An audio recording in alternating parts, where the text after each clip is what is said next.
You know, I've been looking at this picture of the monarch butterfly, and some of you know I work as a hospice chaplain. I have a patient with severe cerebral palsy who is also developmentally disabled and is really into bugs, particularly butterflies.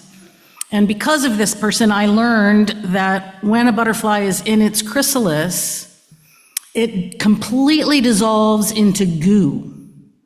And it's got some little organs that then cause it to transform into a completely different thing. A caterpillar's job is to crawl and eat, and it transforms into this being whose job is to pollinate and fly. It's astonishing, our world.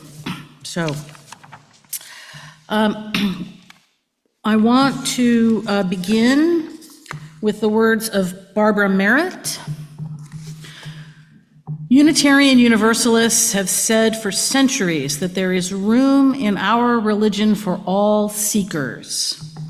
Skeptics and poets and scientists are welcome, as are nonconformists and shy and uncertain folk. We believe that restlessness and doubts are a sign of grace, that love of truth is the holiest of gifts. A couple of weeks ago, I mentioned in a reflection that the Reverend Dr. Rebecca Parker, former president of the UU Seminary Starr King School for the Ministry, said that the spiritual practice at the center of Unitarian Universalism is education.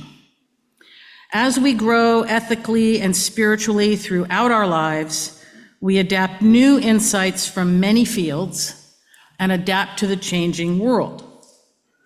So in my reflection this morning, I'm going to put on my professor hat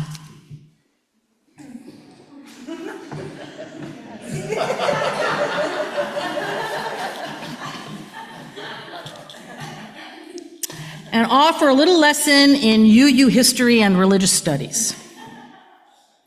The first Unitarian churches formed in Transylvania during the mid-16th century, during the early decades of the Protestant Reformation.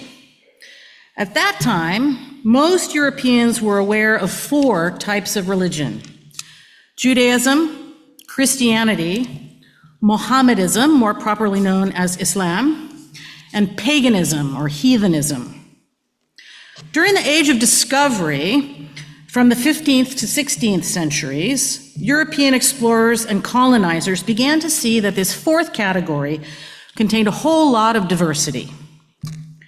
During the 18th century, French, German, and British scholars such as Eugene Bernouf, Friedrich Max Müller, and Thomas and Caroline Rhys-Davids were beginning to discover and translate Hindu and Buddhist scriptures into their European languages.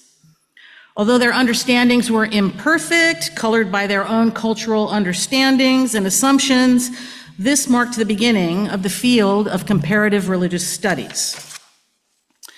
In the United States, the first people to promote interest in Hinduism and Buddhism were members of the Unitarian and Transcendentalist movements. Ralph Waldo Emerson began as a Unitarian, but eventually criticized what he saw as an excessive emphasis on reason and logic. He and other Transcendentalists wanted to temper rationality with intuition and direct spiritual experience of the divine. In the mid-19th century, a group of Unitarians, including Emerson, Theodore Parker, and George Ripley, and several non-Unitarian Transcendentalists began publishing The Dial, a quarterly journal of politics, culture, and literary criticism. Its first editor was Margaret Fuller, a brilliant transcendentalist who, like other women of her day, had no access to higher education that her male colleagues received at schools like Harvard. So she was homeschooled and self-taught. Her friend, the Unitarian Elizabeth Palmer Peabody, who knew 10 languages, was the first person to translate a Buddhist scripture into English from French. It was a passage from the Lotus Sutra, an influential East Asian Buddhist scripture. Fuller published it in the Dial, helping to spark a flood of interest in Buddhism during the late 19th and early 20th centuries. Peabody also established the first English language kindergarten in the United States. Another transcendentalist, Henry David Thoreau, read the Hindu scripture, the Bhagavad Gita, while living at Walden Pond and was deeply influenced by it. Our tradition has a long history of openness to accepting and exploring religious diversity. So in that spirit, I want to note that we are in the midst of a major religious festival called Diwali, or Deepavali, the Festival of Lights.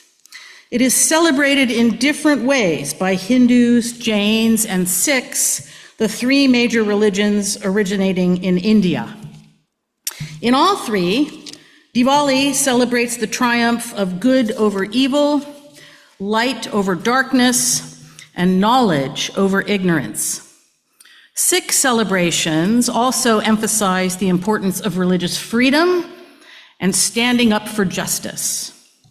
For Jains, Diwali marks the anniversary of the complete enlightenment of Mahavira, the most recent of 24 exemplary spiritual teachers. Hindus began observing Diwali yesterday, and tomorrow is the most important day, Lakshmi Puja. Slide. Back. There we go. That's Lakshmi, the goddess of prosperity and good fortune.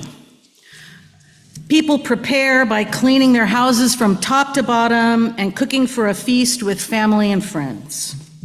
Next slide. Deepavali literally means row of lights. People fill palm-sized, teardrop-shaped lanterns with oil and a small cotton wick and place these lighted lamps around the home to invite Lakshmi in. Slide. At the entrances to their homes, people create beautiful designs out of colored rice flour called rangoli. Sometimes these include little footprints leading to the door, suggesting Lakshmi's arrival. Before dawn tomorrow, families will gather at their household shrines. They will offer incense, light, flowers, food, and other gifts, say prayers, and sing songs to Lakshmi, asking for her blessings. Later, they will visit local temples and light sparklers and fireworks after sunset. As we say at the end of worship every week, our flaming chalice represents our UU commitments to the light of truth, the warmth of love, the fire of commitment, and the glow of gratitude. These are our true wealth. Yesterday, I, like most of you, attended a No Kings protest in Napa. It too felt like a celebration of light over darkness. The forces of division and hatred in our country can feel overwhelming.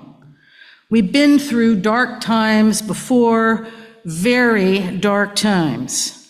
Again, this time, we must do everything in our power to safeguard democracy and protect the most vulnerable among us. There are others doing everything in their power to ensure minority rule and perhaps even to prevent the next presidential election. We must work to stop them without giving in to the darkness of hatred and enmity. We must keep love at the center of all we do, not a sentimental love, but a powerful love that demands liberty and justice for all. Friends, keep the faith. We're in this together. Let your light shine.